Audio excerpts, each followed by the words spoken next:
और देखिए सीधी तस्वीरें हम आपको दिखा रहे हैं उस गांव की है जहां पर ये अपराधी छुपे हुए थे। वहां की तस्वीरें हम आपको दिखा रहे थे, सीधी तस्वीरें थी। और ये देखिए पुलिस की टीम भी वहां पर पहुंच चुकी है। पुलिस टीम वहां पर लगातार पहुंचकर छापेमारी कर रही है। फिलहाल 8 पुलिसकर्मी हमारे शहीद हो गए। बहुत दुखद खबर है ये, लेकिन इसी के साथ साथ बहुत सारे सवाल भी आ जाते हैं सामने जब ये घटनाक्रम घटा है। तो 8 पुलिसकर्मी शहीद, कई पुलिसकर्मी जो इस वक्त हैं वो हॉस्पिटल में है, उनका इलाज जारी है। पोस्टमार्टम हाउस पहुंच चुकी है हमारे जवानों की डेड बॉडीज। उनके परिवार वाले एक एक करके पहुंचना शुरू हो गए हैं। हालांकि अभी कोई भी परिजन जो है वो कैमरे के सामने आकर कुछ भी बोलने से मना कर रहा है। और इस वक्त लाजमी है, जरूरी भी है कि वो अपने आप को कहीं ना कहीं एकांत रखे, क्योंकि अभी जो उनकी मानसिक स्थिति होगी वो इस वक्त बहुत अलग होगी। हम उसे समझ सकते हैं। विवेक हमारे साथ लगातार जुड़े हुए हैं। विवेक, आप वहां पर लगातार पहुंचे हुए देख रहे हैं कि किस तरीके से वहां पर लोगों का आना जाना शुरू हुआ है, और भी परिजन जो है वहां पर पहुंचना शुरू हुए कि अभी एक ही परिवार के लोग पहुंचे थे? देखिए शुभांगी, ये जो बितुल गांव में घटना हुई है बहुत ही दुखद घटना हुई है। और यहाँ पर जो 8 जवान शहीद हुए हैं, यहाँ पर जो है रात का समय था, जो पुलिस की टीम वहाँ पर इसको गिरफ्तार करने गई थी, लेकिन जो है पहले से ही उनको भनक लगी हुई थी। तो ये जो है विकास दुबे जो है अपने साथियों के साथ पूरी तैयारी से था। और जब वहाँ पर इस तरह की घटना होती है तो वहाँ पर जो अंधेरे का फायदा उठाकर गांव के कई रास्ते होते हैं जहां से लेकर वहां पर फरार हो गया। फिलहाल पुलिस ने जो है पूरी घेराबंदी कर रखी है। कहीं ना कहीं वो आसपास के क्षेत्र में होगा। पुलिस का कहना है कि उसको जल्दी ढूंढ निकालेंगे। बात करें पोस्टमार्टम की, तो यहाँ पर जो है शहीदों की बॉडी आ गई है और यहाँ पर जो है सीओ देवेंद्र मिश्रा के परिजन आ गए हैं। विवेक, आपको रोकना चाहेंगे, हमारे साथ सुरेंद्र राजपूत हैं जो कि कांग्रेस के प्रवक्ता है, वो जुड़ चुके हैं। सुरेंद्र जी, देखिए मुझे खबर बताते हुए बहुत दुख हो रहा है क्योंकि हमारे 8 पुलिसकर्मी शहीद हुए हैं। सबसे पहले तो मैं आपकी इस पर प्रतिक्रिया चाहूंगी। शब्द हूं और कहीं न कहीं ये शासन के, सत्ता के और भारतीय जनता पार्टी के इकबाल पर धब्बा है। और ये एक सीधी चुनौती है बदमाशों की शासन को और सत्ता को। अगर बदमाश ये 24 घंटे के अंदर नहीं मारे जाते हैं तो ये माना जाएगा इन्हें शासन का और सत्ता का संरक्षण प्राप्त है। यानी कि सुरेंद्र जी, आपका साफ ये कहना है कि अगर ये पकड़े नहीं जाते हैं तो शासन और सत्ता जिम्मेवार होंगे इसके? निश्चित तौर पर उनका संरक्षण प्राप्त है। मेरे 8 पुलिसकर्मी शहीद हुए हैं, उनकी माओं को जवाब देना है, उनके बच्चों को जवाब देना है। जिस तरीके से अपराधी को का हौसला बढ़ा हुआ है और पुलिस अगर इनको 24 घंटे के अंदर नहीं मारती है तो निश्चित तौर पर यह माना जाएगा कहीं ना कहीं भारतीय जनता पार्टी का या शासन का या सत्ता का इन अपराधियों को संरक्षण प्राप्त है। जी सुरेंद्र जी, देखिए कांग्रेस की अगर हम बात करें तो कांग्रेस हमेशा ऐसे मुद्दों को लेकर, चाहे वो किसी हत्या से जुड़ा हुआ हो, चाहे वो लॉ एंड ऑर्डर से जुड़ा हुआ हो, चाहे वो किसी भी चीज से जुड़ा हुआ हो, चाहे वो राजनीतिक मसला ही क्यों ना हो, हमेशा प्रमुखता से आगे रही है। इन दिनों हमने देखा है इस घटनाक्रम के बाद क्या कांग्रेस कुछ आगे करने के बारे में सोच रही है, इस आवाज को अपनी ओर बुलंद करने के बारे में सोच रही है, जैसा कि आप कह रहे हैं? शिवांगी, शब्द हूं इस वक्त तो एक ही चीज नजर में आ रही है कि वो उन पुलिस कर्मियों की शहादत का बदला होना चाहिए। ये 24 घंटे के अंदर सारे के सारे बदमाश काल कवलित हो जाने चाहिए। अगर उत्तर प्रदेश की पुलिस के ऊपर कोई भी राजनीतिक दबाव नहीं है तो मैं जिम्मेवारी से कह सकता हूं कि मेरी उत्तर प्रदेश की पुलिस बहुत प्रोफेशनल पुलिस है। वो इन सारे बदमाशों को उनकी निश्चित जगह पर पहुंचा देगी। सुरेंद्र जी, आपको रोकना चाहूंगे। हमारे साथ ओम प्रकाश राजभर हैं, सुभाषपा के जो कि अध्यक्ष भी हैं, वो जुड़ चुके हैं। ओम प्रकाश जी, बहुत बहुत स्वागत आपका। लेकिन फिलहाल ये खबर जो है ये स्वागत योग्य नहीं है। 8 हमारे पुलिसकर्मी शहीद हो गए हैं। जवाब आपसे ही होगा, सवाल हम आपसे ही करेंगे। आपकी ही सरकार, आपका ही प्रशासन, आपकी ही पुलिस, क्या कर रहे हैं आप? हेलो, आपको आवाज मिल पा रही है? हाँ बताएं। माफ कीजिएगा, मुझे थोड़ा सा मिस कम्युनिकेशन या हो गया, मैं भूल गई क्योंकि आप तो सुभाषपा से हैं। देखिए इतना बड़ा घटनाक्रम हो चुका है, इसके बाद जो यूपी सरकार है वो बहुत बड़ी जिम्मेदार हो जाती है और इसी के साथ वो पुलिस महकमा भी जिम्मेदार हो जाता है। कहीं ना कहीं चूक हो जाती है लॉ एंड ऑर्डर को लेकर। आप क्या कहेंगे इस पर? देखिए, जो जवान हमारे सिपाही शहीद हुए हैं वो बड़ी दुखद घटना है। सबसे पहले तो मैं उनके परिवार को दुख सहने की ईश्वर से प्रार्थना करूंगा कि तो शक्ति दे। और जो हमारे जवान सिपाही शहीद हुए हैं तो उनकी आत्मा को शांति मिले। और देखिए, बार बार मैं जब सत्ता में था, बीजेपी के साथ भी था, तब भी मैं बार बार यही बात कहता था कि उत्तर प्रदेश का लॉ एंड ऑर्डर ठीक नहीं है। लेकिन सूबे के मुख्यमंत्री हमारी बात को कभी ध्यान नहीं दिए। अब एक तरफ ये बयान देते हैं कि हम उत्तर प्रदेश में जीरो टॉलरेंस है, तो AK-47 आया कहाँ उत्तर प्रदेश में?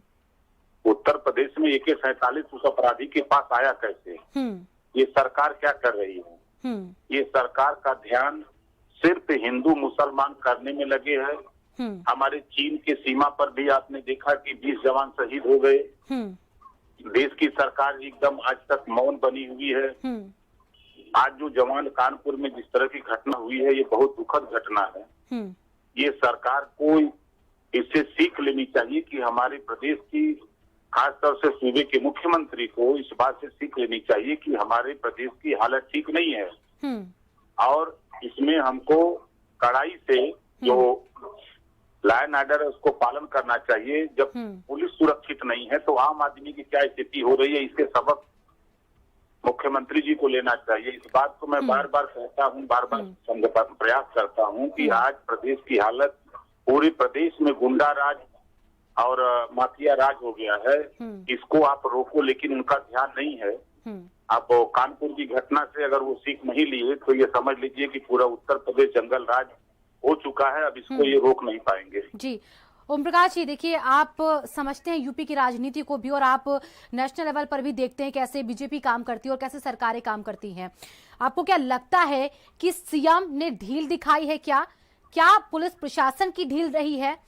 आपके नजरिए से कहां पर चूक, कहां का ये फेल्योर था जो हमारे जवानों को ले डूबा? देखिए, जिस तरह हम माननीय मुख्यमंत्री जी के संबंध में पहले सुनते थे, अब वो स्थिति नहीं रह गई है। अब पूरे उत्तर प्रदेश की सरकार ये बीजेपी की नहीं है, बल्कि 10 ब्यूरोक्रेट मिल करके चला रहे हैं। मुख्यमंत्री को जैसे नचा रहे हैं वैसे नाच रहे हैं। अगर जब इनको, मुख्यमंत्री को अपने डिप्टी सीएम पर भरोसा नहीं, 2 डिप्टी सीएम हैं, इन्होंने कोरोना जैसी महामारी से निपटने के लिए 11 टीम बनाई। आपने देखा 10 ब्यूरोक्रेट को रख दिया, खुद अपने हो गए। 2 डिप्टी सीएम है, उन पर भी भरोसा नहीं। जो उनके कैबिनेट के लोग हैं उन पर भरोसा नहीं, और जो ब्यूरोक्रेट कहता है वही करता है। आज तो जो जिम्मेदारी ब्यूरोक्रेट ने निभाई है कानपुर की घटना में, सबसे पहले तो हम तो कह रहे हैं कि मुख्यमंत्री को इस्तीफा दे देना चाहिए ऐसी स्थिति में। जब इनको अपने कैबिनेट से विचार विमर्श करके प्रदेश की हालत क्या है, हम तो आए दिन की बात बता रहा हूँ। आज 8 जवान हमारे जो सिपाही शहीद हुए हैं, कोई दिन ऐसा नहीं है कि 4-6-5 हत्या न हो रही हो। गरीब कमजोर वंचितों की 1, 2, 3 बलात्कार हर दिन हो रहे हैं, आगजनी हो रही है, मारपीट इतनी चरम पर हो गई है। जो गरीब कमजोर लोग हैं उन्हीं को सताया जा रहा है। अगर वहां फोर्स गई तो ये डीजीपी को, एडीजी को, आईजी को और एसपी को जानकारी थी कि हम ऐसे खूंखार अपराधी को पकड़ने जा रहे हैं, तो उसकी पूरी तैयारी करके जानी चाहिए थी जी। लेकिन कहीं न कहीं चूक नजर है। जब ऐसे दुर्दांत अपराधी को पाल रही है सरकार, और एक तरफ जीरो टॉलरेंस की बात कर रही है कि हम अपराधियों को जेल में कर दिया, तो ये अपराधी कैसे छुट्टा सांड की तरह घूम रहा है। जी जी, बिल्कुल ओम प्रकाश जी, आपकी बात बिल्कुल सही है कि ऐसे अपराधी को छोड़ा कैसे गया, ये तो बहुत बड़ा सवाल है, क्यों नहीं अभी तक पकड़ा गया। फिलहाल आपका बहुत बहुत शुक्रिया ओम प्रकाश राजभर जी भारत समाचार से जुड़ने के लिए। सुरेंद्र राजपूत जी, आपका भी बहुत बहुत शुक्रिया भारत समाचार से जुड़ने के लिए। देखिए, लगातार सवाल खड़े होंगे ही अब सरकार पर भी और उस पुलिस प्रशासन पर भी जिनकी चूक रही। समाजवादी पार्टी ने ट्वीट किया है, वो सुन देखिए आप। रोगी सरकार के जंगल राज में सब हुआ, आत्मा को शांति दे भगवान उन जवानों को जो शहीद हुए हैं। शोकाकुल परिजनों के प्रति संवेदना, 1-1 करोड़ मुआवजे का हुआ ऐलान, सत्ता कनेक्शन का हो पर्दाफाश। तो समाजवादी पार्टी की तरफ से जो ये ट्वीट किया गया, इसके साथ साथ उन्होंने एक कनेक्शन जो है वो सत्ता के साथ जोड़ दिया इस पूरे घटनाक्रम का, राजनीति मोड़ देने की कोशिश। और इसी के साथ रोगी सरकार के जंगलराज में हत्या प्रदेश में बने उत्तर प्रदेश के कानपुर में हुई, दबिश देने गई पुलिस, लेकिन हमारे जवान जो हैं वो शहीद हो गए। इसको लेकर समाजवादी पार्टी की तरफ से ट्वीट किया गया है और ये भी कहा गया कि 1-1 करोड़ मुआवजा दिया जाए, इसका ऐलान किया जाए सरकार की तरफ से। और लगातार घेरते हुए अब समाजवादी पार्टी भी सरकार को एक के बाद एक जो विपक्ष है अब वो हमलावर होगा ही, और क्योंकि ये जो घटनाक्रम है ये किसी को भी हिलाकर रख सकता है अंदर से। हमारे 8 पुलिसकर्मी शहीद हो गए और सवाल ये भी बनता है वो पुलिसकर्मी